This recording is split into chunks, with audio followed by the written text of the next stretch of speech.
Le sujet de l'enseignement ce soir est le yoga du souffle, et ce yoga du souffle comporte 6 aspects, 6 points importants. Et ces 6 points importants sont particuliers à l'enseignement bouddhiste du yoga du souffle. C'est-à-dire que lorsque l'on se place d'un point de vue bouddhiste, le yoga du souffle recouvre 6 points.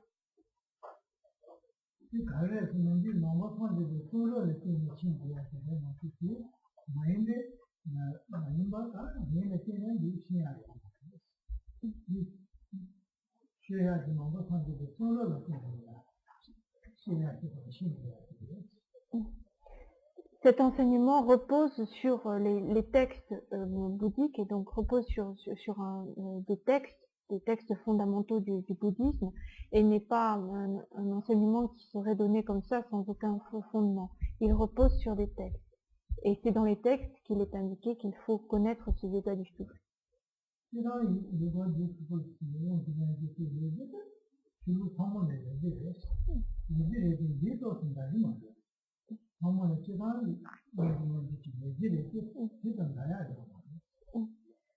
Le yoga du souffle est une technique que l'on retrouve dans beaucoup de philosophies ou dans d'autres religions.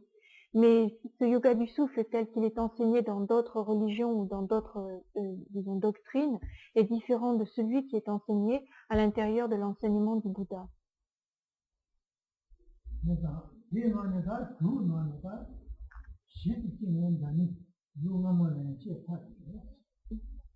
Parmi ces 6 points importants donc, qui forment le yoga du souffle à l'intérieur de la tradition bouddhique, les 4 premiers points ont déjà été enseignés par Karen Rinpoche il y a 4 ou 5 ans.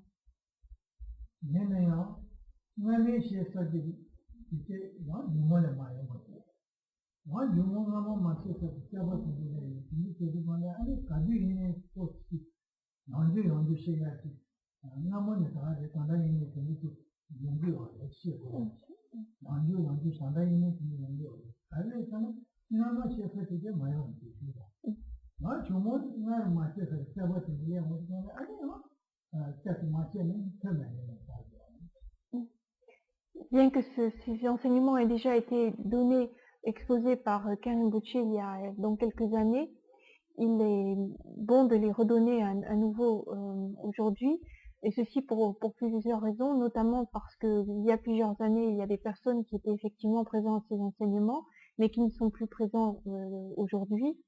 Et puis il y a des personnes qui sont présentes aujourd'hui, mais qui n'étaient pas présentes il y a quelques années. Donc il y a une fluctuation dans l'auditoire qui fait que les enseignements doivent toujours être repris et redonnés et réexposés d'année en année.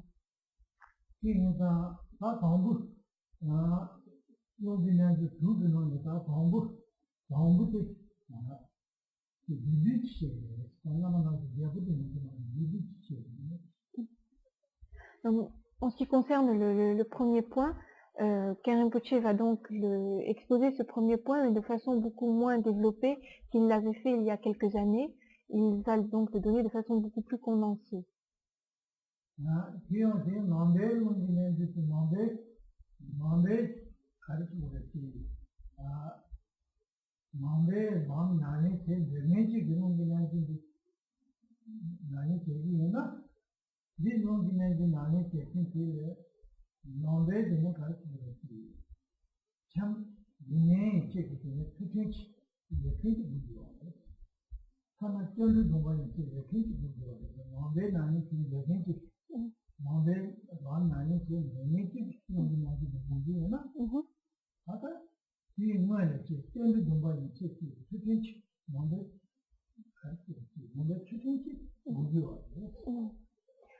Si l'on veut véritablement pratiquer le yoga du souffle selon l'enseignement du Bouddha à l'intérieur de la pratique bouddhique, il est important en premier lieu, il est nécessaire en premier lieu d'avoir pris des vœux, c'est-à-dire d'avoir pris au minimum les vœux enfin d'avoir pris refuge, d'avoir pris les vœux liés au refuge, et d'avoir donc pris un certain nombre de vœux par rapport à sa propre éthique, par rapport à des vœux de moralité, des vœux d'éthique.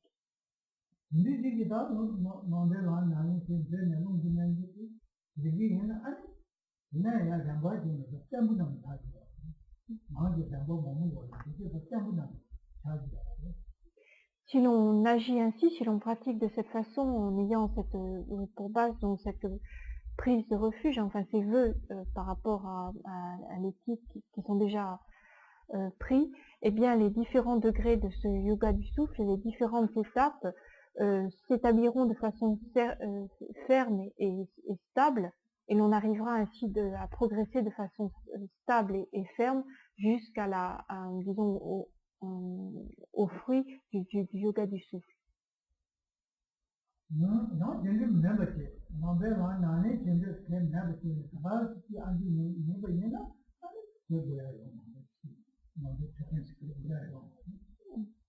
Si l'on ne désire pas particulièrement pratiquer le bouddhisme, si l'on écoute comme ça le yoga du souffle, et si on écoute comme ça pour avoir une idée de ce que c'est, sans avoir le désir de pratiquer conformément à l'enseignement du Bouddha, à ce moment-là, il n'est pas nécessaire de prendre ses vœux et de s'engager ainsi par ce respect de l'éthique, par ces vœux.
Pour illustrer cela, Rinpoché donne l'exemple suivant.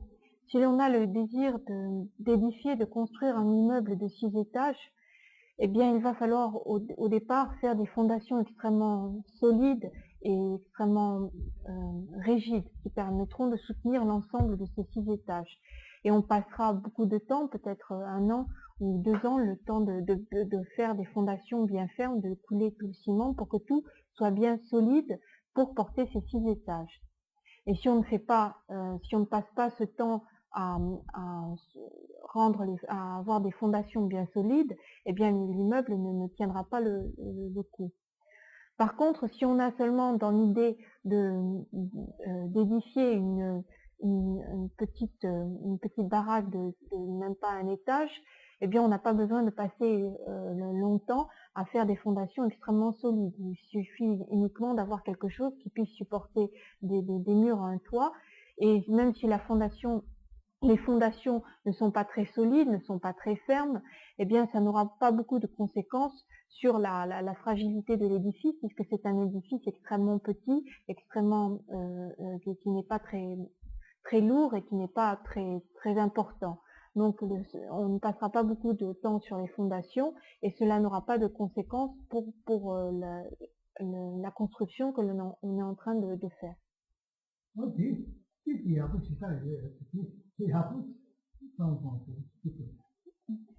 C'est un très bon exemple, et Rinpoché vous demande d'y réfléchir. Essayez de bien le remémorer, de ne pas l'oublier.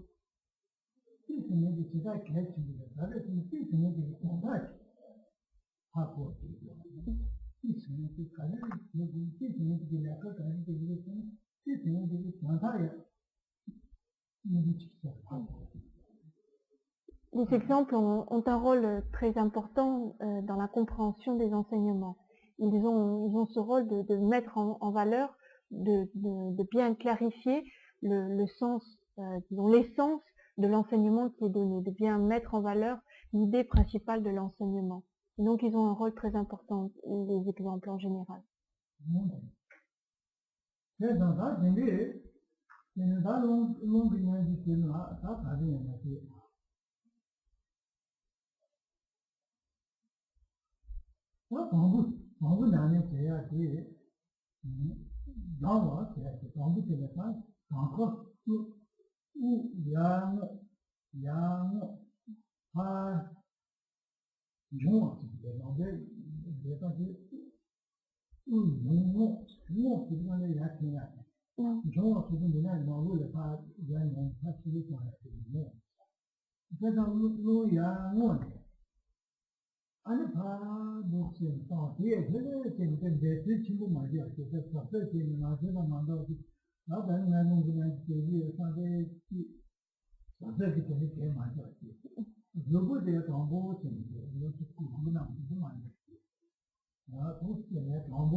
Le premier point important la première pratique à l'intérieur de ce yoga du souffle consiste à compter, à comptabiliser le mouvement de va-et-vient du souffle. Et ce mouvement de va-et-vient, on va le commencer à partir d'une inspiration et puis une expiration. Et donc, on va compter ces inspirations, ce mouvement de va-et-vient du souffle, cette inspiration et cette expiration. Alors, lorsque l'on va travailler sur ce mouvement du souffle, il ne s'agit pas de se dire aujourd'hui je fais le yoga du souffle, donc je vais souffler particulièrement ou fort ou particulièrement rapidement. Il faut respirer comme on respire habituellement, sans être stressé, sans y mettre trop de force, sans précipitation, sans faire de bruit. Il faut que ce soit un souffle tout à fait relax, qu'on soit dans une situation habituelle, ne pas forcer le souffle à être beaucoup plus bruyant ou beaucoup plus puissant ou beaucoup plus rapide, mais que ce soit quelque chose de très naturel, ce mouvement de va-et-vient du souffle. Et pour pratiquer cela, il faut également avoir une posture droite, c'est-à-dire se tenir avec la colonne vertébrale bien droite, et ceci afin de permettre la circulation du souffle dans les canaux d'énergie, puisqu'on travaille sur ce souffle passe par les canaux d'énergie. Pour qu'il puisse circuler correctement, il faut que les canaux d'énergie ne soient pas bloqués, donc ne pas se tenir courbé, par exemple penché, parce que les canaux d'énergie ne pourraient pas être, ne permettraient pas une bonne circulation du souffle. Donc avoir une position bien droite pour permettre cette circulation. Donc sans trop se précipiter, sans trop faire de bruit, il ne s'agit pas de respirer bruyamment, mais avec une respiration naturelle, on compte le mouvement de va-et-vient du souffle en comptant les inspirations, expirations.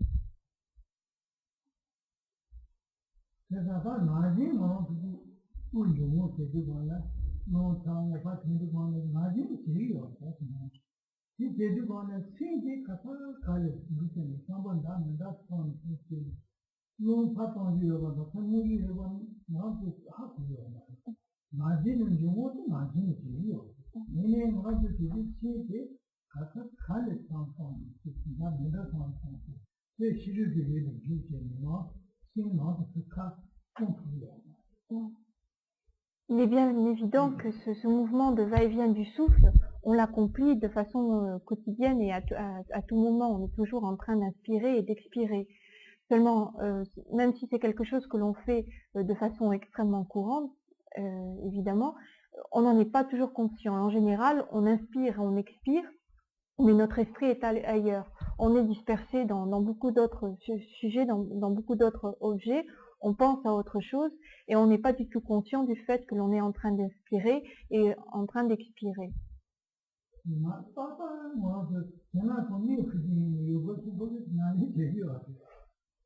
En fait, même la nuit, on pratique le yoga du souffle quand on dort.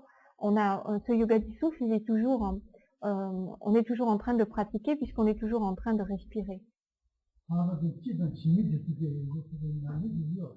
Et même les chiens et les chats, en fait, pratiquent le yoga du souffle.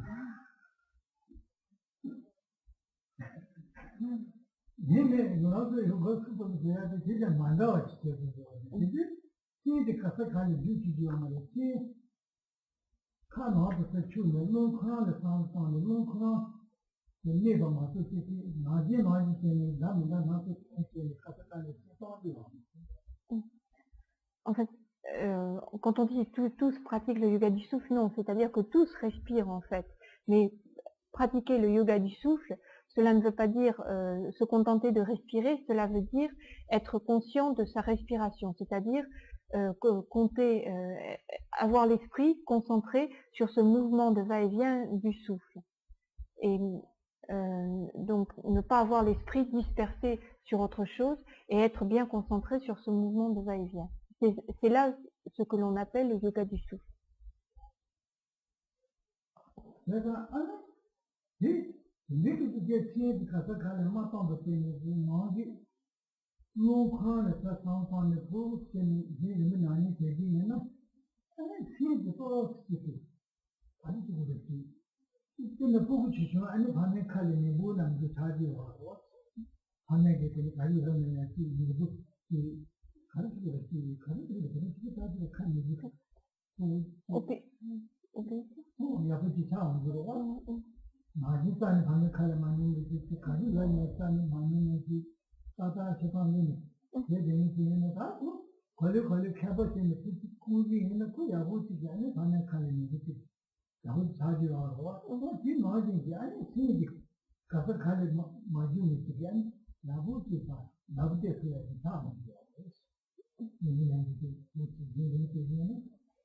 Ce yoga du souffle va permettre peu à peu, de façon adroite, d'arriver à une plus grande maîtrise de l'esprit. Et c'est un processus, un principe qui est très proche de celui que l'on va employer dans l'éducation d'un enfant très turbulent et très distrait, qui passe son temps qui n'écoute jamais ce qu'on lui apprend, ce qu'on lui dit, et qui est constamment dispersé à courir d'un endroit à l'autre sans pouvoir se concentrer sur quelque chose.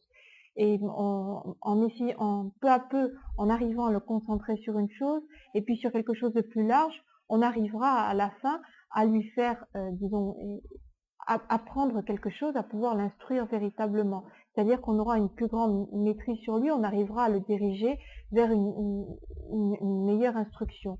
Et bien là, c'est le même principe. L'esprit est en général dispersé, il court dans tous les sens, il va à un endroit à un autre, il passe d'une pensée à l'autre. Et avec le yoga du souffle, on arrive à le stabiliser, à le concentrer sur ce mouvement de va-et-vient du souffle. Et peu à peu, cela permet d'amener à une plus grande maîtrise de l'esprit.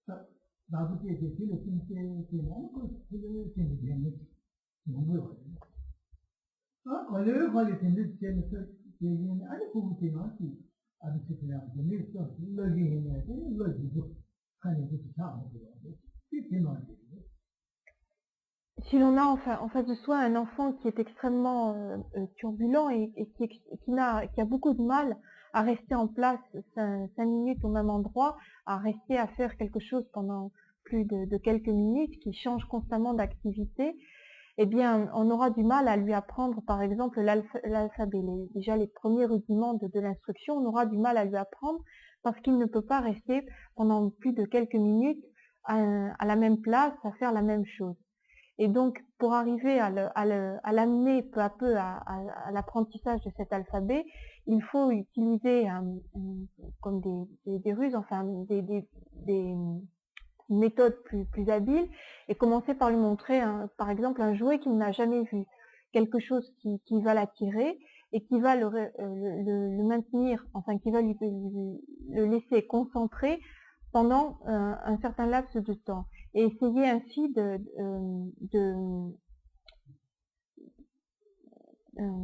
d'établir en lui cette possibilité de se concentrer pendant une période de temps beaucoup plus grande. Et peu à peu, on lui montrera des choses d'abord qui l'intéressent, puis il va rester un petit peu plus longtemps, etc. On arrivera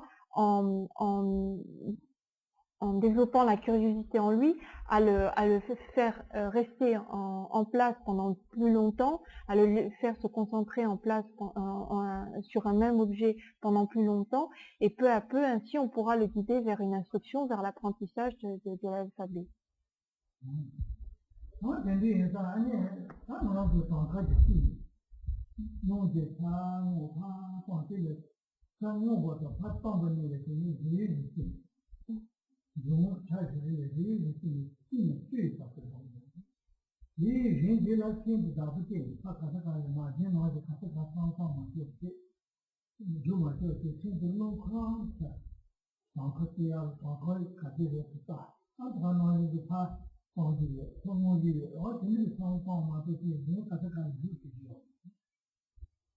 Alors, ce premier point de la pratique du yoga du souffle va se faire de façon plus concrète de la manière suivante. On va compter des nombres de paires, c'est-à-dire qu'il y a une inspiration, une expiration, ce qui forme une paire, et on compte pour 1. Et on va compter ainsi 10 paires. Une inspiration, une expiration 1, une inspiration, une expiration 2, et on va compter ainsi jusqu'à 10. Et pendant le laps de temps où l'on compte ces 10 paires, l'esprit doit être totalement concentré sur ce que l'on fait, c'est-à-dire ne pas être distrait par autre chose, mais l'esprit doit penser, je suis en train d'inspirer, je suis en train d'expirer, il y a une paire, je suis en train d'inspirer, je suis en train d'expirer, il y a 2 paires, etc.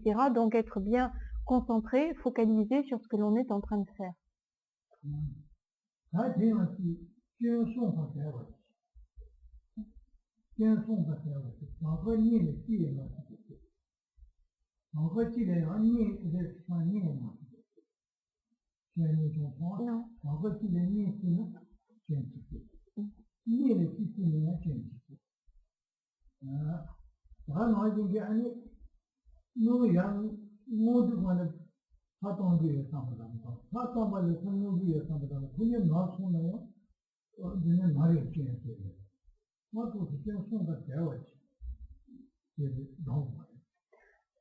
Lorsque l'on pratique ce premier point, il y a 3 fautes qu'il faut chercher à éviter.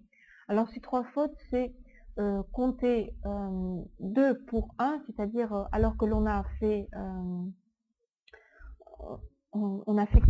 qu'un, on compte pour 2, c'est-à-dire qu'à la fin, on arrivera à moins de paires que normalement on aurait dû en avoir, et compter 2 pour 1, c'est-à-dire qu'on arrivera à la fin à en avoir plus, enfin, on arrivera de toute façon à un compte faux, on n'arrivera pas au compte prescrit.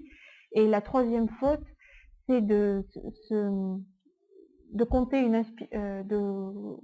inspiration alors qu'il s'agit d'une expiration, c'est-à-dire se tromper, penser qu'on expire alors qu'on est en train d'inspirer. C'est-à-dire un manque de vigilance dans le fait lorsque l'on est en train de compter.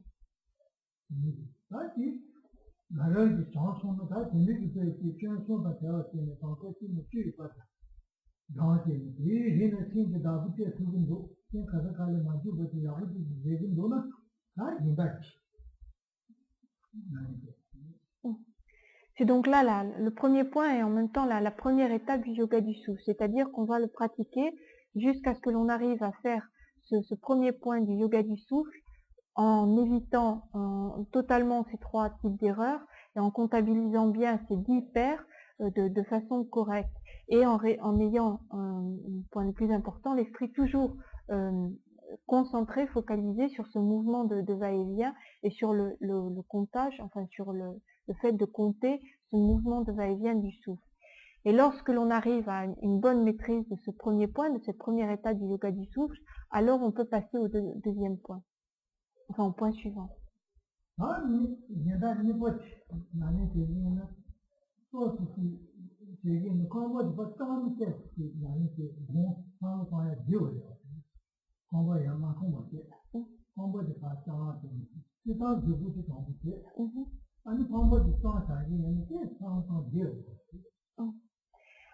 En ce qui concerne le deuxième point, la posture, on va changer de posture, enfin il est conseillé d'étendre les jambes. Cette fois-ci, on garde toujours le dos droit. On est dans c'est toujours important d'avoir le dos, la colonne vertébrale bien droite, mais on va étendre les jambes, ce qui va permettre une meilleure pratique de ce deuxième point. Alors que dans le premier point, on a les jambes normalement, enfin on est assis en tailleur, enfin on a une position ou de lotus ou en tailleur.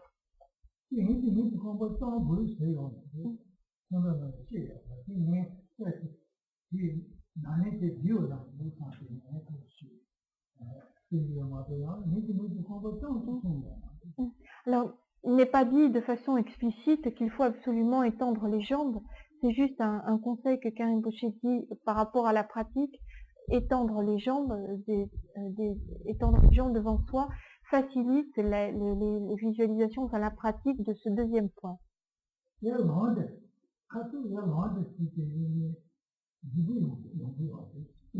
Également, c'est une pratique, ce deuxième point peut se pratiquer debout. C'est également une bonne façon de le pratiquer qui facilite l'accomplissement de ce deuxième point.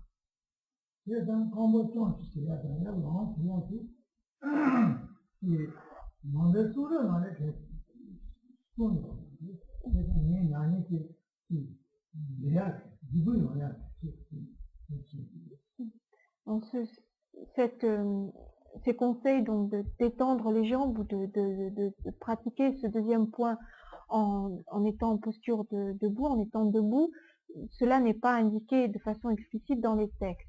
C'est par expérience, par sa propre pratique, que Karim Rinpoche conseille de le faire parce que cela facilite la pratique de ce deuxième point.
Lors de ce deuxième point, de cette deuxième étape du yoga du souffle, on va suivre maintenant le souffle à l'intérieur du corps. Et pour cela, l'esprit va donc se concentrer sur le souffle. Donc on va démarrer par le souffle qui rentre par les narines, par le nez, et on va l'esprit va suivre le souffle dans son parcours. Et donc il passe par le nez, il va arriver dans la gorge. Ensuite l'esprit suit toujours le souffle qui arrive au niveau du cœur, puis au niveau du nombril. Et ensuite le souffle va passer par les organes sexuels et ensuite passer par les jambes. Et il va aller jusqu'au bout des pieds. Donc il va aller tout au long des jambes. Et quand il va arriver au bout des orteils, on va visualiser que ce souffle sort on va donc visualiser que ce souffle sort par le bout des orteils à l'extérieur sur une distance d'environ une coudée, c'est-à-dire environ un coude à peu près. Hein. Et donc ça, c'est lorsque on inspire. L'esprit va donc suivre le souffle tout au long de ce parcours à l'intérieur du corps. Et puis il arrive à l'extérieur, à environ une coudée des orteils, enfin des pieds, du bout des pieds. Et puis ensuite, il y a l'expiration. Alors à ce moment-là, on reprend le souffle. C'est un petit peu comme quand on tire une corde. On tire une corde, donc on va reprendre le souffle. Et le souffle va repasser par le même trajet en sens inverse. Et il va repasser par les jambes, passer par le nombril, par le cœur, par la gorge, et ressortir par les narines, par le nez. Et il va ressortir environ, toujours pareil, une coudée à peu près à l'extérieur. Donc, le principe dans cette deuxième étape, c'est de suivre ce mouvement du souffle à l'intérieur du corps, qui s'en va à l'extérieur d'une coudée, puis qui remonte et qui ressort encore à l'extérieur d'environ une coudée.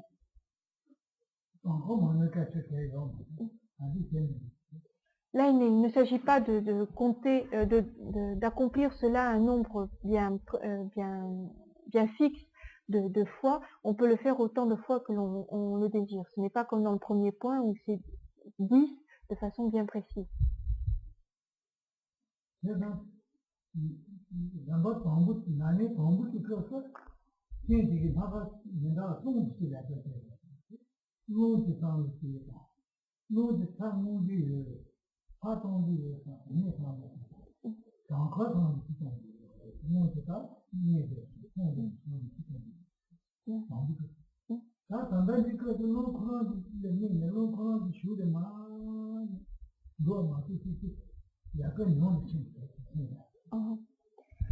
Lorsque l'on est en train d'effectuer la première étape, le premier point du yoga du souffle, l'esprit a en fait 3 tâches à effectuer.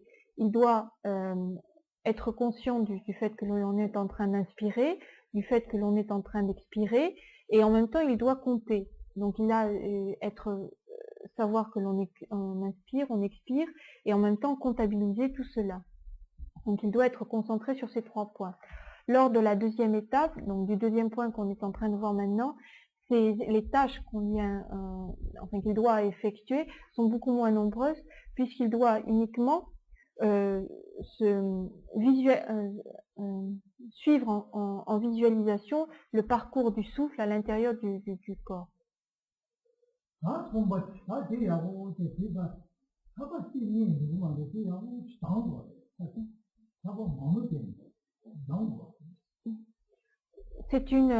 encore, avant de passer à l'étape suivante, au point suivant, il faut s'entraîner à ce deuxième point et le faire autant de fois qu'on le peut. Une fois, 2 fois ne suffit pas, il faut y consacrer plusieurs séances pour bien maîtriser cette pratique qui consiste à suivre le mouvement du souffle à l'intérieur du corps et dans son mouvement d'inspiration et d'expiration.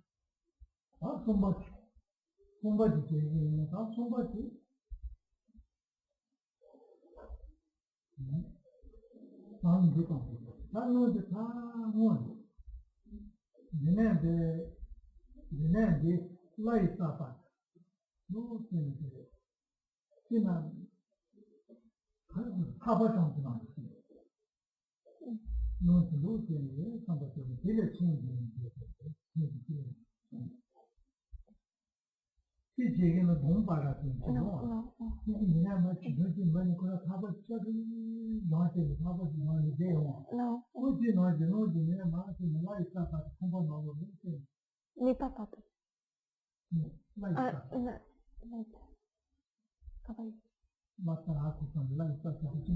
Allez,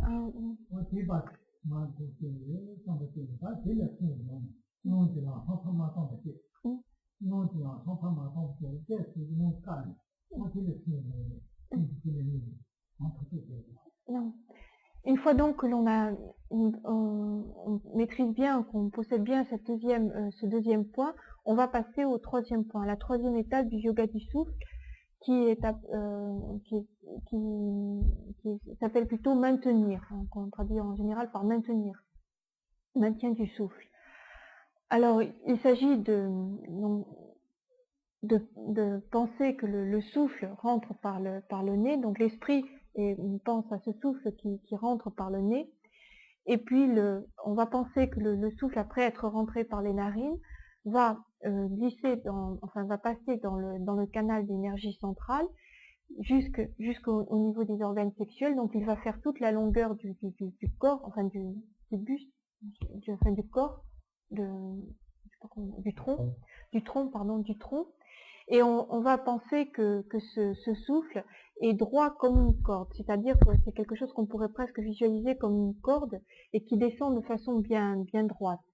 Et on peut aussi imaginer, pour bien visualiser, enfin pour aider l'esprit à visualiser ce mouvement du souffle qui descend, une araignée qui descend d'un fil, descend de façon très droite comme ça, le long de son fil, et c'est quelque chose de bien droit et bien raide.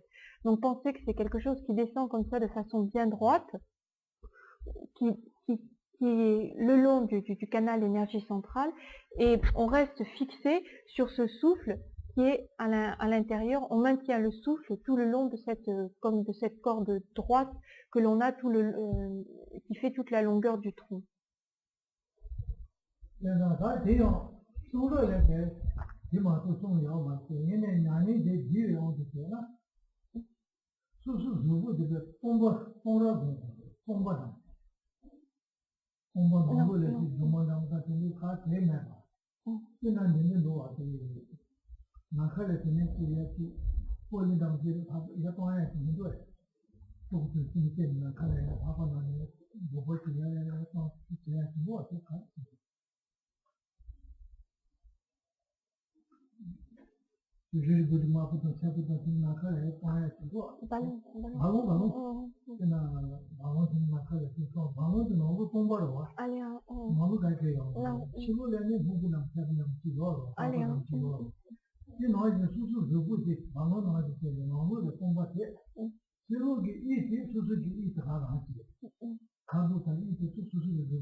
En ce qui concerne la pratique de ce troisième point, Karen Potier conseille une chose, mais là encore c'est une chose qui n'est pas indiquée qui n'est pas indiquée dans les textes et donc il n'est pas indispensable de respecter, mais c'est par sa propre expérience, par l'expérience qu'il a acquise au cours de sa pratique, que Karen Potier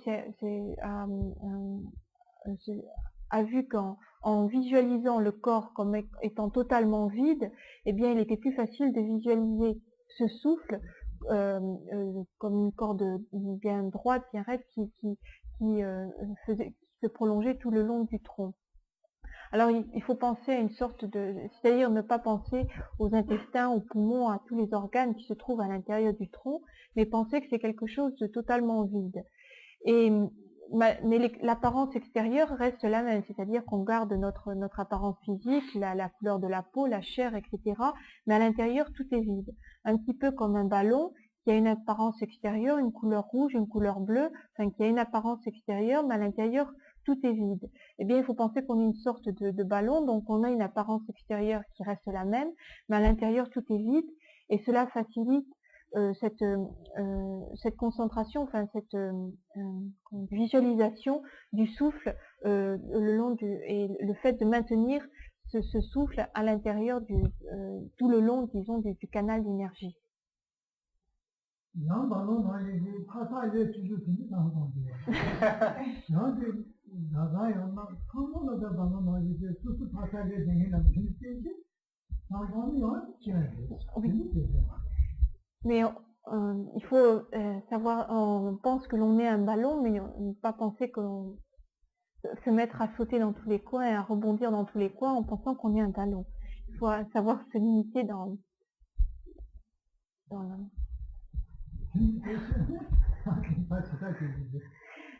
Sinon, les gens vont nous prendre pour des fous si on commence à penser vraiment qu'on est un ballon.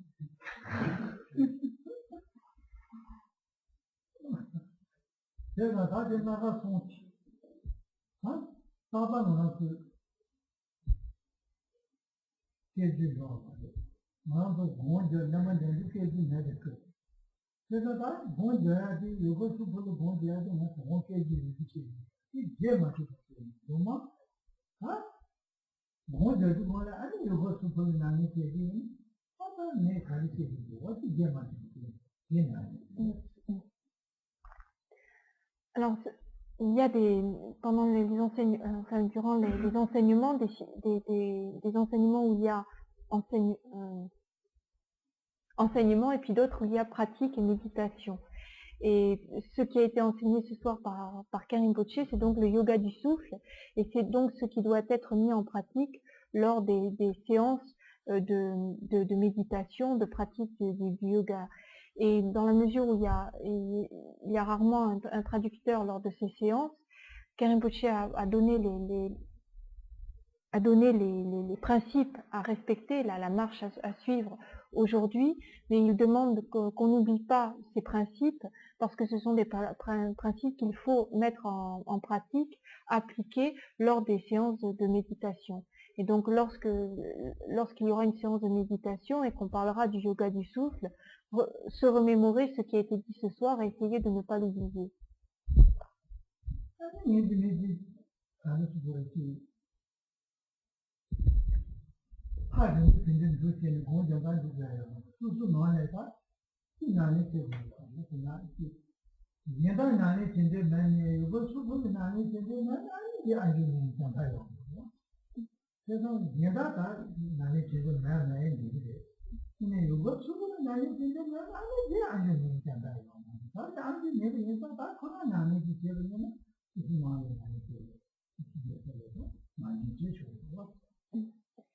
Lorsqu'on désire pratiquer la méditation ou le yoga, il n'est nullement besoin d'aller dans un endroit très loin, très reculé, très éloigné.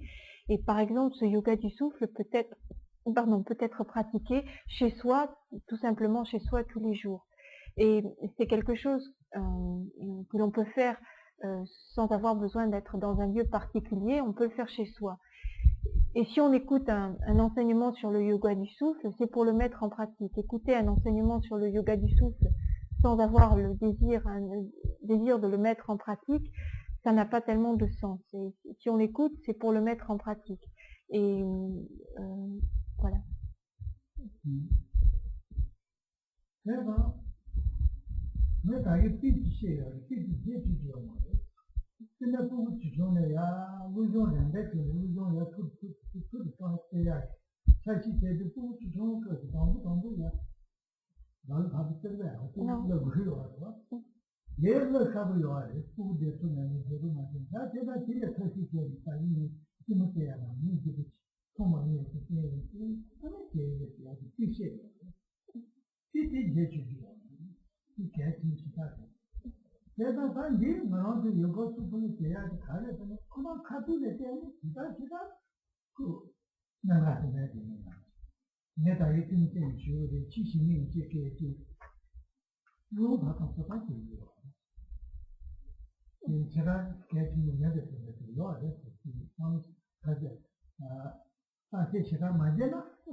Alors, il est important également de ne pas oublier l'exemple qui a été donné par Karim Rinpoché pour expliquer un petit peu le rôle de ce yoga du souffle.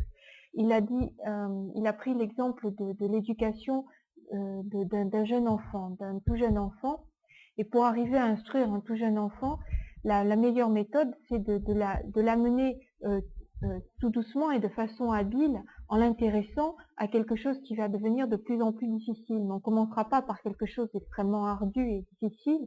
On va commencer par quelque chose, d'abord par un jouet par un jeu qui va l'intéresser. Et puis de ce jeu, on passera tout doucement à l'apprentissage de l'alphabet, mais cela se fera de façon toute douce. Et le but, en fait, c'est d'arriver à l'amener peu à peu à savoir se concentrer sur quelque chose et à pouvoir rester un certain temps sur un même objet pour pouvoir apprendre. Et c'est un exemple qu'il ne faut pas oublier. Cet apprentissage que l'on fait à ce moment-là pour le jeune enfant, c'est quelque chose qui va lui servir toute sa vie. C'est ce qui va servir de base à son instruction. On va commencer par des jeux qui vont l'éveiller, et puis par l'alphabet, et puis c'est cet alphabet qui va servir de base à toute son instruction ultérieure. Eh bien, le yoga du souffle, il a un rôle